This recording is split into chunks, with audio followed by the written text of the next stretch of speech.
Like I said, man, my brothers, the D-line room, I felt like we real close. Like we brothers, first cousins in there. I said it last year. So it's really true. Even this year, I feel like we even closer.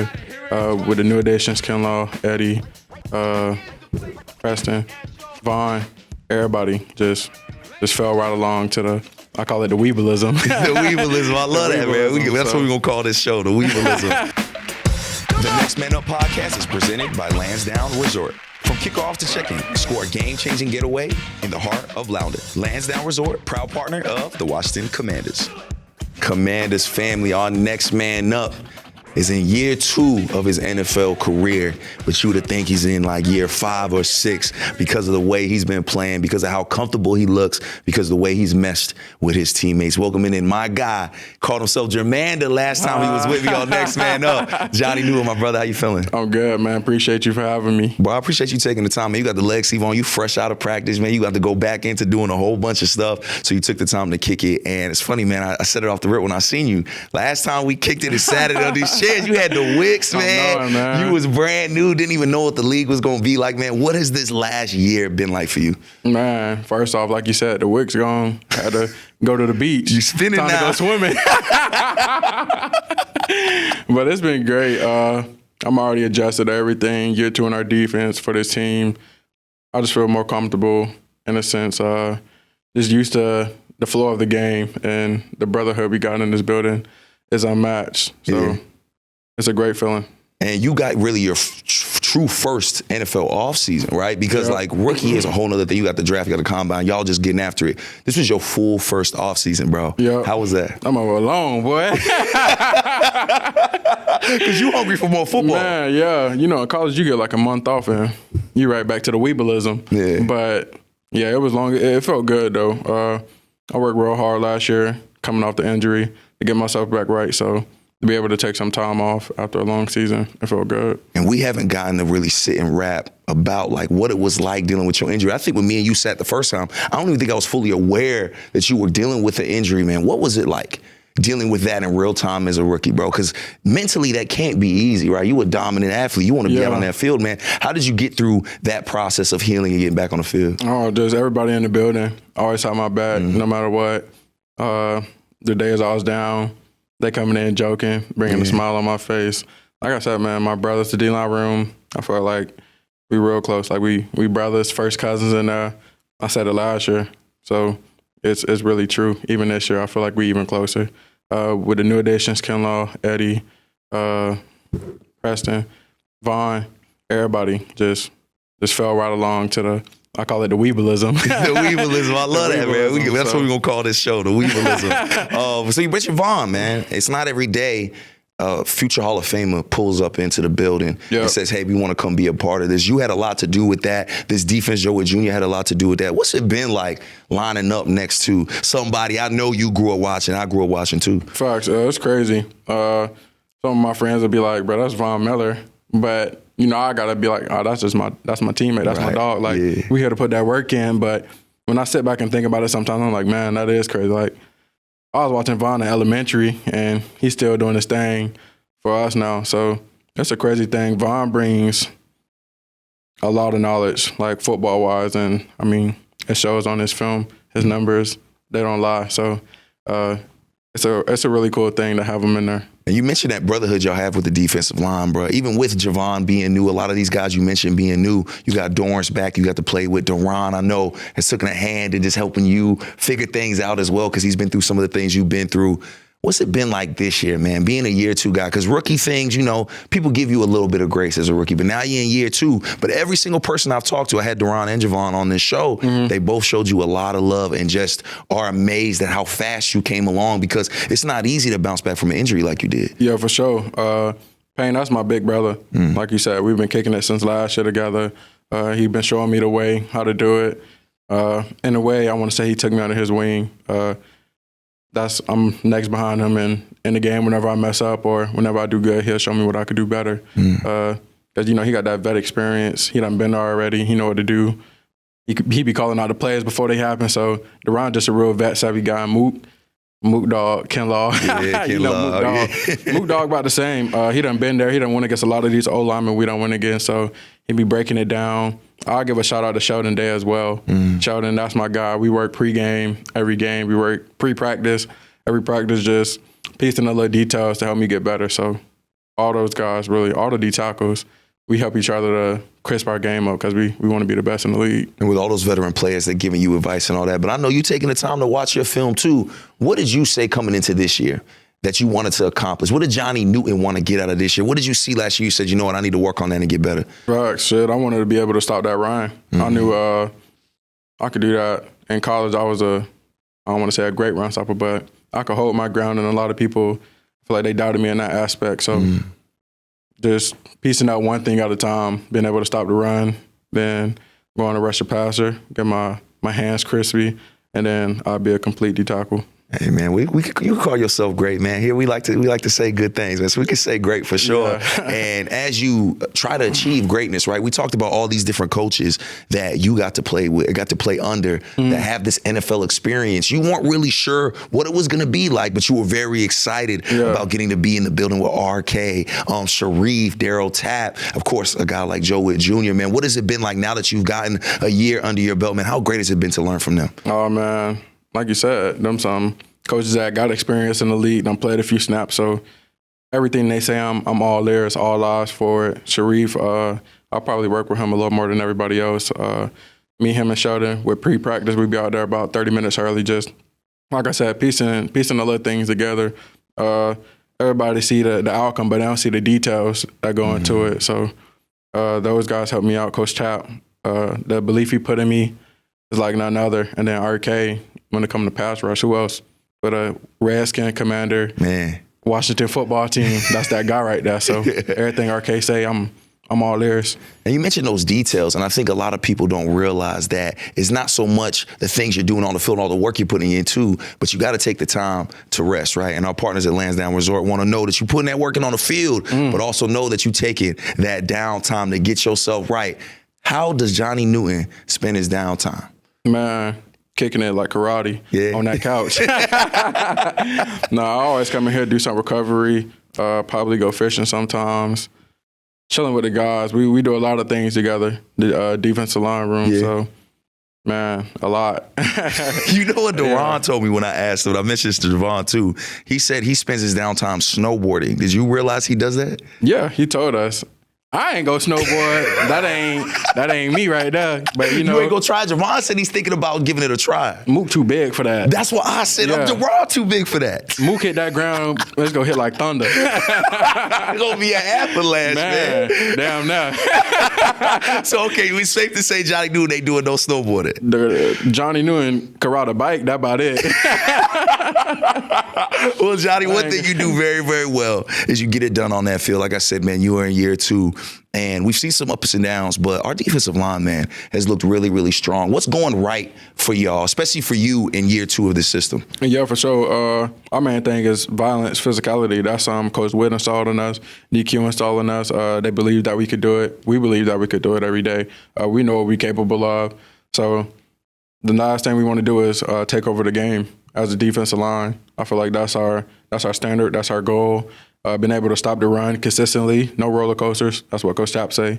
Just going out there and dominating on a weekly basis rather than up, down, up, down, up, down. We know once we be able to stop the run, we know who the pass rushers we got. That's what we got those guys for. So just coming in there and shutting it down on first and second down so we could get the big dogs paid. And when we talk about those highs and lows of a season, right?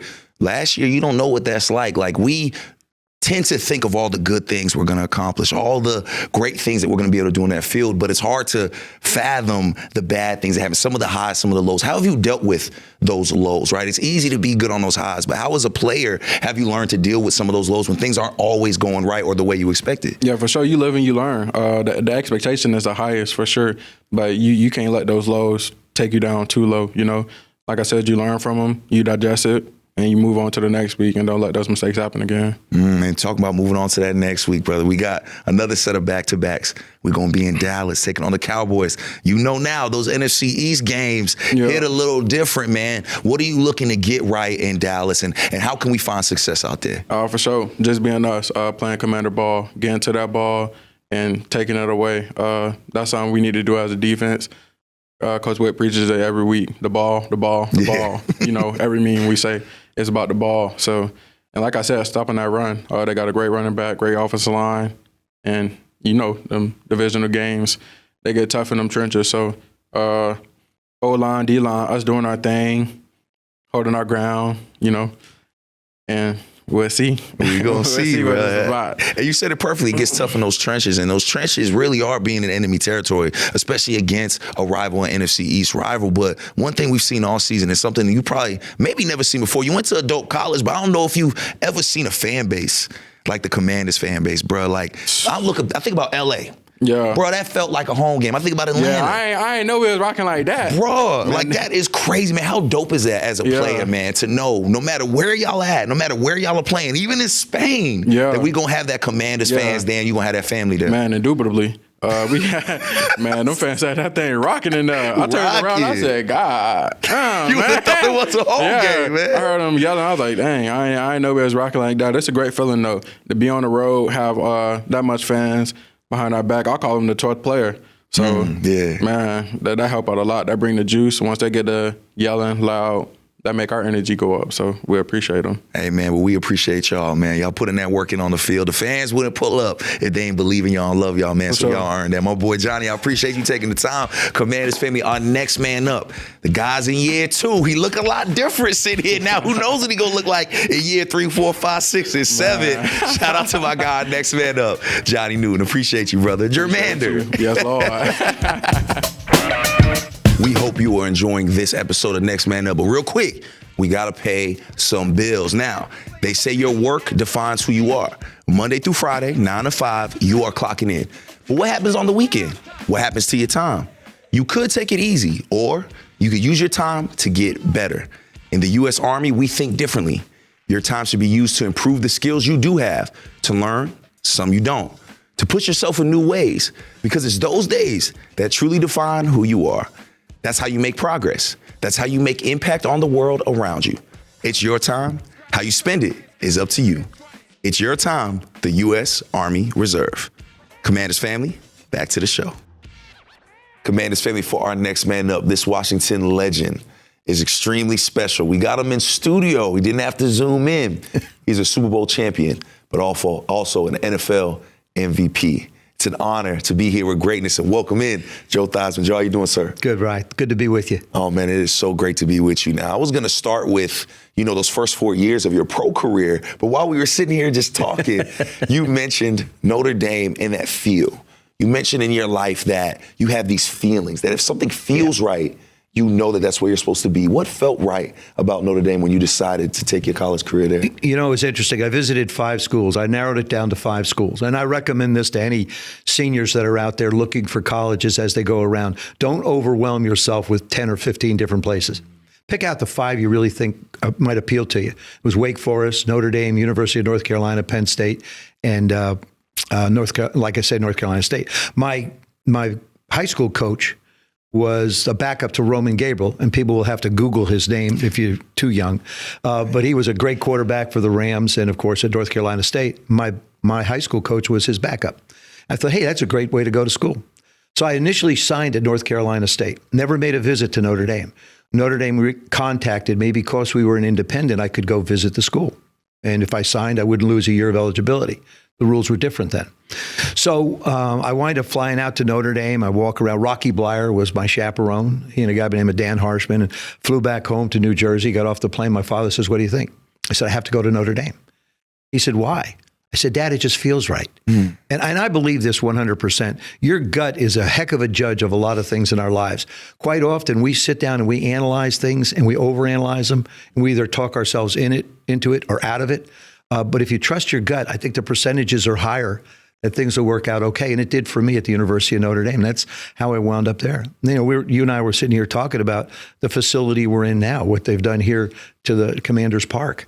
It's amazing. I think as a player in particular, because we're real finicky. Players are really, what you haven't found out yet, I'm sure. But players are really finicky. Little things you wouldn't think turn them on, do. And at times you say something big like, all these other big things, they might turn on. No, it's the little thing. Walking in this facility It's clean. It's classy. It's exciting. It's bright. The changes they've made, I think, are when guys come in here, I think they look at the place and go, man, this is professional. This is first class. This is something that I'd like to be a part of.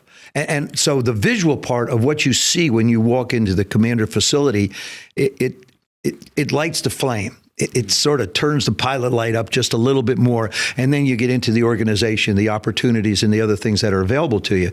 But just being here and seeing the things that have been done are just magnificent. And that wasn't always the case. I'm thinking interesting that you bring that up and that you point that out, because that's something that feels kind of new around here. The pride in the facilities, the way that things have changed, the way that free agents have come in and looked. We spoke to Debo last week, and he talked about this being so happy here. So that feels different, right? And you've gotten to see the change, right? You've gotten to see when it wasn't like that. How much pride do you have knowing how much you did in the burgundy and gold, seeing those changes happen now in real time? Well, we were in an older facility. I'm excited. I'm excited for the guys. I'm excited for the people that are in the building. I'm excited for the people that come to work every day that don't put a uniform on, but that are a part of the organization. I'm excited for them too. But it's funny. You can change the people, you can change the coaches, you can change the players. But if you're coming to the same facility all the time, it's sort of a bit of a drag, to be honest with you. It's like, okay, everything's different. No, it really isn't. You know, you think it's different, but the personnel's different. The coaches are different. The front office may be a little different, but you're still coming into that same building. Now it's gone. It's absolutely gone. And that's why I'm so excited about, hopefully, when the new stadium's built and everything, what it's going to look like for everybody, for the fans. The fans have been so loyal for so many years. And last year, I think all that frustration was finally let out, and we were rewarded with an incredible season. And we have incredible challenges ahead of us in this one. We don't want to be a one-year wonder as a football team. You never want to be a one-year wonder as anybody. I don't care what business you're in. You just don't want to have it, oh, it's great, and all of a sudden, ugh, enough of the yick. We've dealt with the yick. We've dealt with enough of that, right? Yeah. Well, one thing I know didn't make anybody go yuck, and something that I know made you very, very proud and happy was that RFK news. When you heard it, when you found out that they would be honoring history in that way, because that's really what you're doing, right? You're honoring history and the people that played before, man. What did that mean to you when you heard that news for the first time? I thought, the first thing I thought of, it's going to connect the old and the new.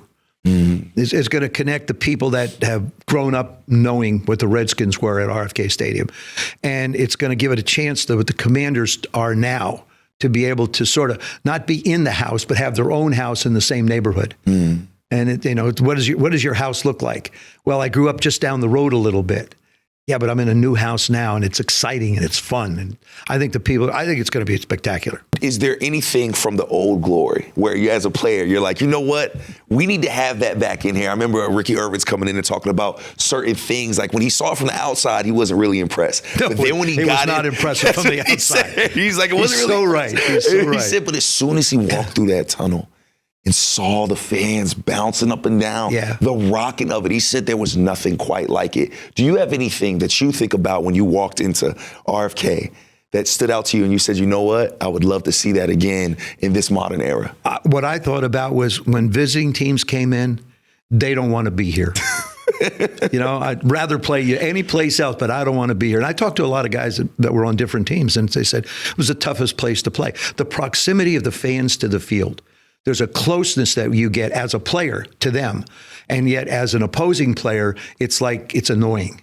They're real close. They're too close for comfort.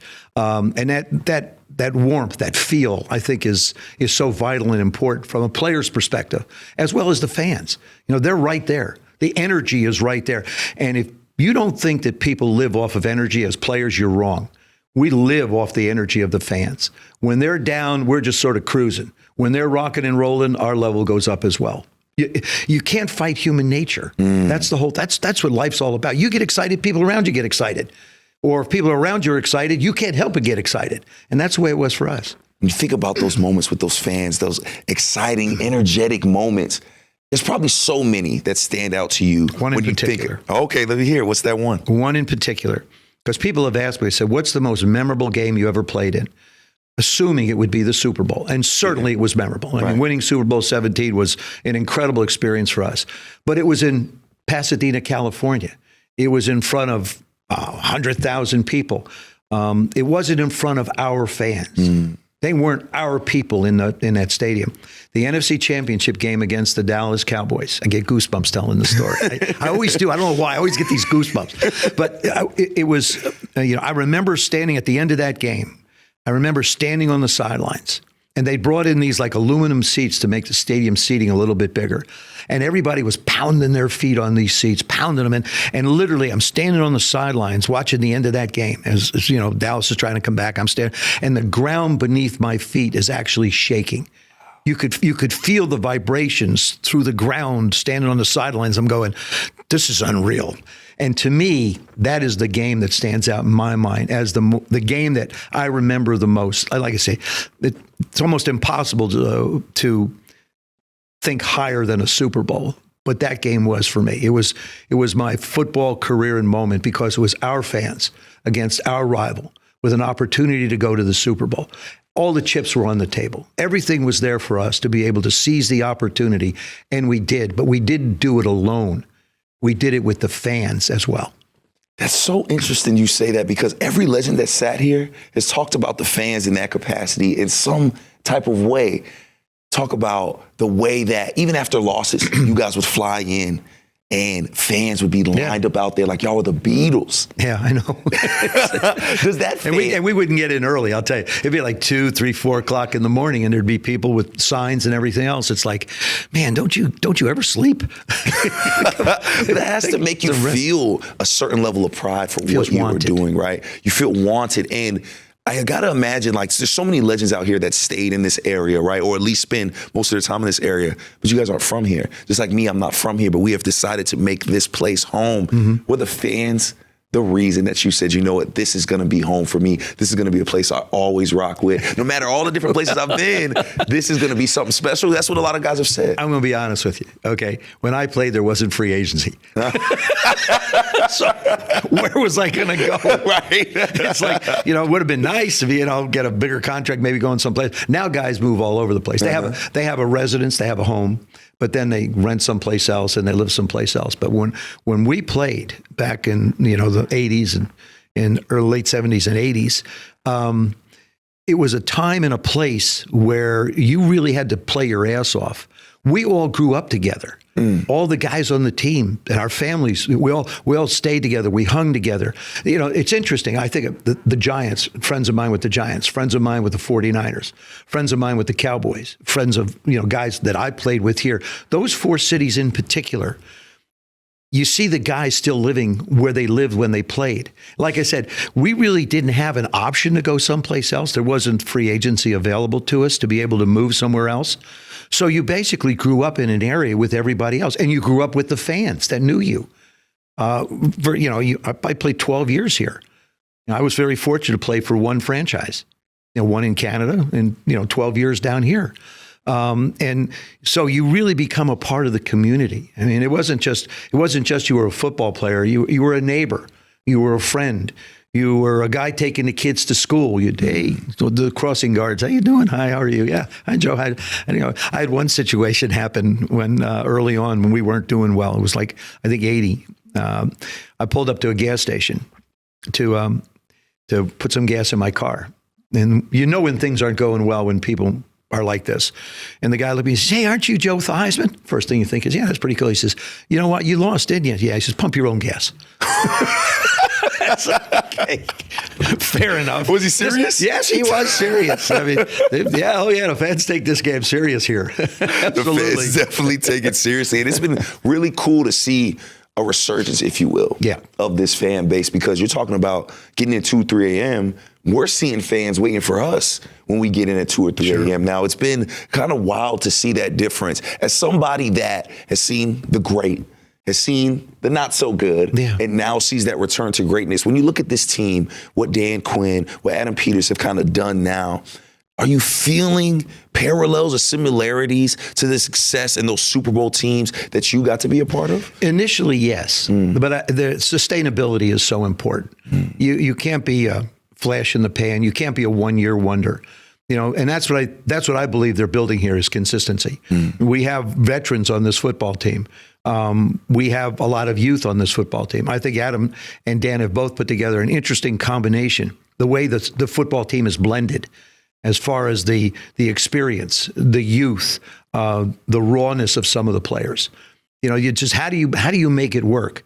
How do you put all those ingredients in a mixer and come up with a beautiful cake? Is basically what it's boiled down to. I think we have a challenge this year because we earned the right to play better football teams. Yes, we earned the right to have a tougher schedule. We earned the right to travel overseas. See, the young guys don't know, because, for example, I'll be going to Madrid. I'll be in Madrid for our game there. Oh, nice to have you there. So but now you're playing 3:30 afternoon games. Now you're playing Sundays. Now you're playing Monday. Now you're playing Thursday.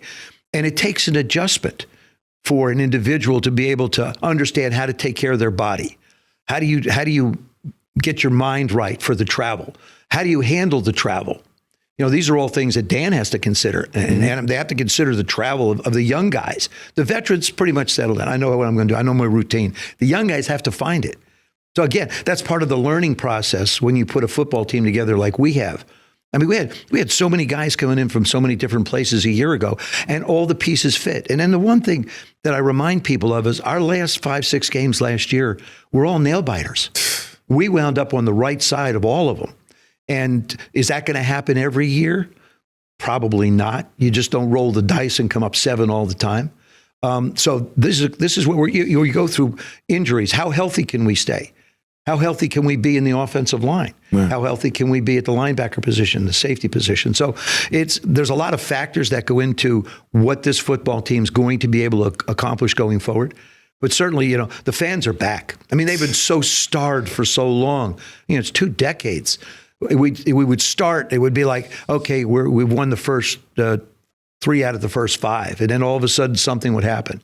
And it would start to go south. And then all of a sudden, as soon as it goes south, the first thing go, oh no, here we go again. Yeah. Oh, we don't want that back. And I don't see that with this football team. I think this football team is building to be something special. And Joe, you've reached the pinnacle. You've gotten to the very, very top. And you talk about how hard it is to sustain that. Yeah. So when you think back in the day, after you won your Super Bowl, did you have that mindset where it's like, oh man, I got to do this again, or, oh, I got to keep this same success? Did you go through that as a player? And if you did, how did you deal with that? I love the game. It wasn't about necessarily the success. It was the love of the game. I love playing the game. I remember an offensive lineman once saying, you may love the game, but the game doesn't love you. Because you see guys get hurt.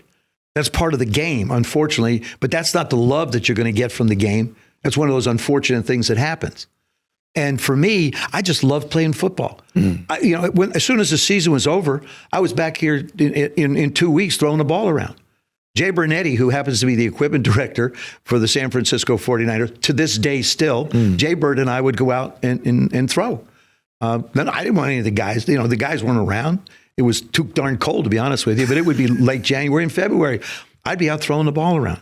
I loved playing football. That's why I was a punt returner. That's why I spent my first 2 years here as a punt returner. Just give me a chance to get my hand on the ball and have some fun. And that's the way I looked at it. And I think you can see it when you talk about Debo talking about being here. Feels great. He smiles. He enjoys it. That's the key, is to be able to love the game. Love what you're doing. Have fun doing it. Make it something exciting. Look forward to it every day. And for me, that's what it was. And we got better and better, and we got more efficient in our offense. The first 8, you got to remember, Coach Gibbs got here in 81. We go to a Super Bowl in 82. 83, we're the highest scoring team in the history of football. 84, we're back to the playoffs. I mean, we started to build going forward, and then he sustained that with different people going for 10, 11 years. And it's just finding the right pieces in the right places. As somebody gets a little older and you transition somebody in, now they have to do the job. But like I said, the veteran leadership is very important in the locker room. The youthful enthusiasm is important on the field. To be able to have the skill set to be able to do the things you need to do. And I think we're building a blend here that I think is very, very sustainable. And Joe, when I think about you talking about that love for the game, and I'm trying to wonder where that derives from. Does having that CFL stint, does having to be a returner, does having those feelings of when you first got in the league, I just want the ball, I just want to show you all what I could do, does that add to that love of the game for you and why you were out here at 10-degree weather throwing a football? Because we all know how cold Virginia can get. Oh, yeah, it can get cold. Absolutely. Yeah, I think so. I think it was, it really was just something. When I was a kid, I'll never forget, there was a headline, like when I made the decision to go to the University of Notre Dame. There was a headline in a newspaper that said, Theismann will get killed. Actually, it was Joe Theismann at that time. But Theismann will get killed at Notre Dame. And I'm a prideful individual. You can call it spite. You can call it pride, whatever you want to. But don't ever tell me I can't do something. And what I did was I took that comment and I channeled it into a belief that if I worked hard enough, I could accomplish the things that I wanted to accomplish. I would be able to be a part of something. Validation is very important to people.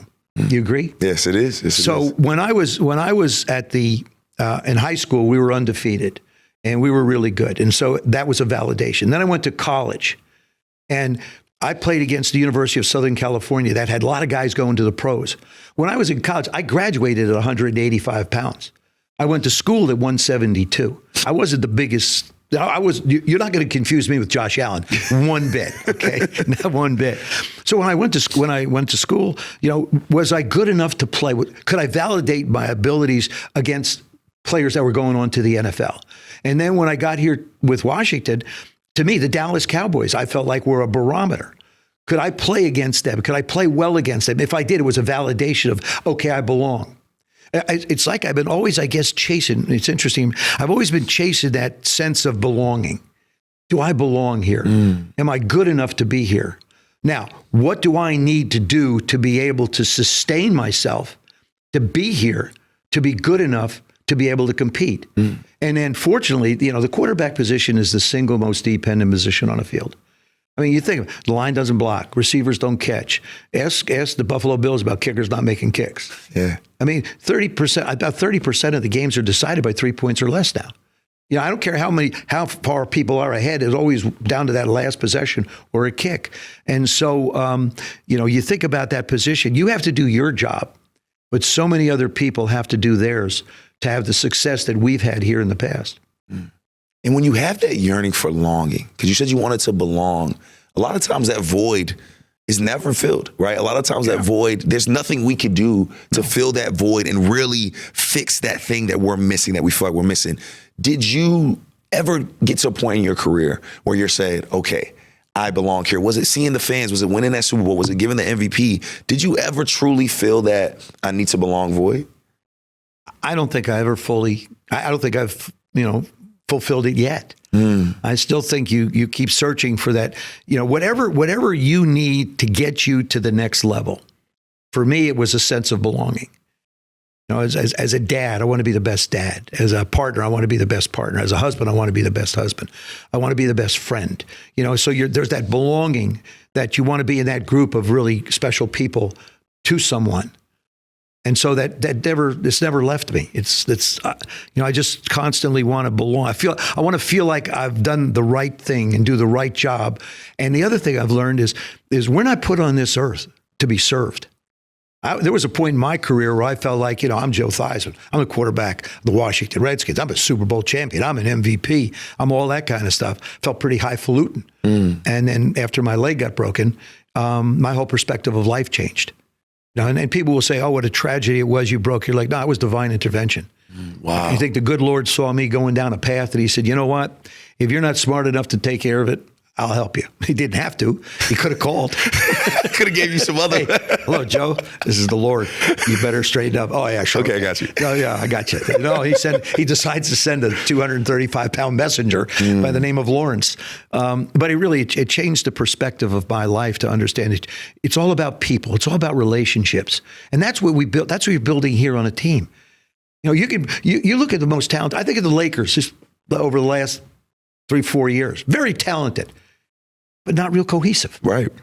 You can take the most talented group of people and put them together, but unless they want to play together, unless they live together, unless they grow together, you're not going to be successful.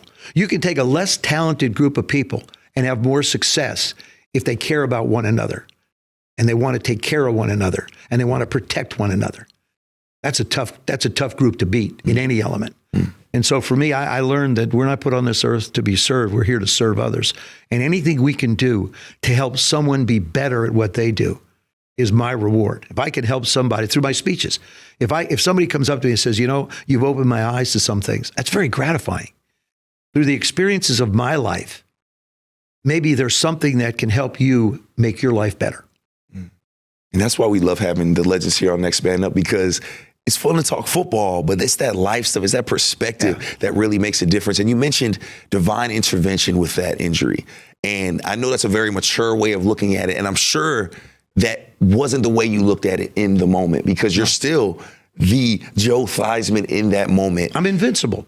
You're the man. The thing about our game, it's not the ego. You have to take an invincible approach to it to be able to survive at this level. Right. If you don't think you're invincible, if you don't think you can play here, you may as well get out. I have young guys come up to me and say, I'm thinking about a career maybe in television or radio after. Well, you just started one step out the door.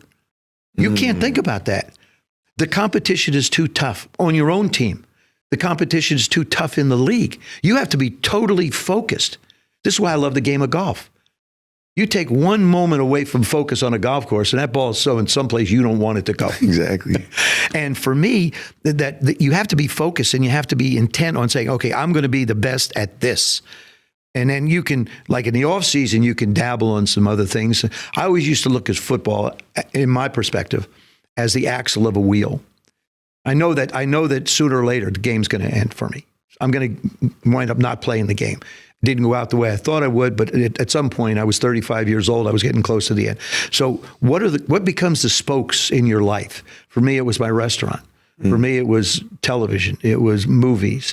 It was speeches. It was other things that I got myself involved in.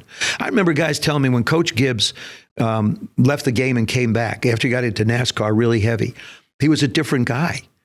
It was a different. The intensity was there. But there was something about him that was different. I think sometimes we need a distraction from that intensity that we have to be able to give our minds a chance to relax on something else. It's funny. How many ideas have you had? I say this to everybody out there. You step in a shower. Okay, you've had a heck of a day. You step in a shower. You're taking a shower. All of a sudden, does your mind not become clearer? Yeah, for sure. You start thinking of things that are different than you spent the entire day doing. It's that moment where you find reflection. And so for me, it was, like I said, I think it was, the focus has had to be, like I tell guys, man, if you're thinking about when the game is over, man, you're taking the wrong approach. Think about the game today. And then a little bit in the off season of some of the things you want to do. But right now, you're playing ball, it's all ball. And while you're locked in on that and you're so focused on what you're doing, then an injury comes that forces you to immediately, almost cold turkey like, have to sit there and reflect and think, how many years, how much time did it truly take Joe Theismann to say, get to this point, right? Because you're at a point of peace now. You're at a point of where you've been able to reflect on all that. But in real time, that takes some time. How much time did it take you to get to this point where you were at peace with saying, okay, I could let this game go that I've loved my entire life? It's funny you ask. I threw defensive drills for teams until I was 50 years old. Wow. So you want to say 15 years? I never gave the dream up. I did. Bobby Beathard was out in San Diego. Belichick was in Cleveland. Brian Billick was with the Ravens. I mean, these are all teams that I actually went when I was covering them during games. I would go out and throw defensive drills. Wow. I was still wanted to come back. But I just couldn't move. I got the right leg was a power leg. I just didn't have the power. I couldn't move, but I moved well enough to be able to do the things in drills. But I would say for me, emotionally, a couple of years. I went from being Joe Theismann to Citizen Theismann. Just a guy. Just a guy. Okay. And that's the adjustment you make from being the notoriety and everything else and just being humble enough to be able to say what a great run it was. Now there's other aspects of my life I want to explore and other aspects of my life I need to grow in. Just like I grew in football, I want to grow in other aspects of my life. Actually, I can sit and talk to you forever. There's just so many things that I could learn from. There's so many things that this NFL can learn from, right? That a guy that we currently have a quarterback in Jayden Daniels can learn from. He is following in your footsteps. In closing, when you watch what Jayden Daniels has accomplished in just such a short amount of time, the way he's been able to bring this fan base back, even some of these legends back, how much pride do you have seeing a quarterback being able to do some of those things that you were able to do to help lead us to that promised land? Since I got hurt in '85, I think there have been 43 different starting quarterbacks. Wow. And you know that number. Yeah, it's just every year. I mean, if you take a look at the starting quarterbacks that have played for the Washington Redskins / Commanders, the number's unbelievable, whether it's one game or a season. I mean, sustainability is what's important. I want Jayden to be here, not for a great year last year or this year. I want him to be here for 10 years. I want him to lead this football team. Hopefully he stays healthy. I know he's coming back this week, which is great. But, the big key is being able to stay healthy enough to be able to sustain the growth that you have to have at the position. I love everything about him. I love the person, the man I appreciate so much, the work ethic, the desire to be good, not good, great, the desire to be great, to understand how to lead a group of men, to understand how to really lead a fan base. He has all that. He's such an engaging personality. I've never seen anybody like him. He's out on the field during a game, standing over by a defensive huddle and smiling. It's just, he's just got, hey, how are you? Having a pretty good day, aren't we? Yeah. Well, I'm sorry we're beating all the daylights at you, but hey, what can I tell you? It's okay. It's like, his personality is infectious. It really is. And I think his leadership is that way as well. And that's that love for the game, It is. That you have, He Joe. wants to be, he doesn't want to be good. He wants to be great. And there's a difference. Being good is collecting a paycheck. Being great is doing something special. And that's exactly what you did, Joe. Thank you so much for taking the time to pull up here. Thank you so much for just everything you've done on and off the field. And you mentioned that sense of belonging. I know, amazing father, amazing husband, I'm sure. But you belong here always. Just know in this building, in this area, you belong. These fans love you so much, man. We appreciate so much that you did. And we're just so happy that you're still around to be able to talk to us, tell us these stories, and spend time with us, Joe. I hope this is the first of many sit-downs me and you get to have. Bro. I was very lucky to be a part of something very special. Coach Gibbs was an incredible man. Coach Allen, brought me here to Washington.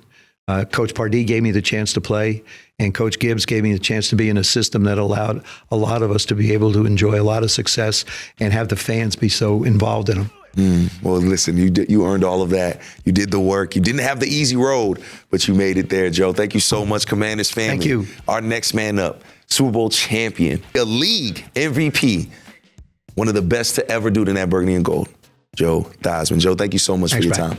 Thank you.